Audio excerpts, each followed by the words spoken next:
This is Julien, the French winemaking guy who makes wine videos here on YouTube. Yes, wine videos, and we are looking at how to pronounce the name of this famous winery, this famous chateau, classified as a top growth in the Saint-Émilion 2012 classification of the wines of Bordeaux wine region of France. We are looking at how to pronounce the name Château Cap de Mourlin. Château Cap de Mourlin. With the typical French pronunciation, you would say Château Cap de Mourlin, Château Cap de Mourlin, that famous winery, Château Cap de Mourlin, Château Cap de Mourlin, Château Cap de Mourlin.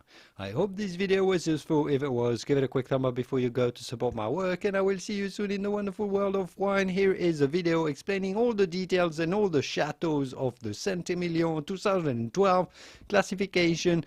I'll leave you to it, and I will see you soon in the wonderful world of wine. Au revoir, bye-bye.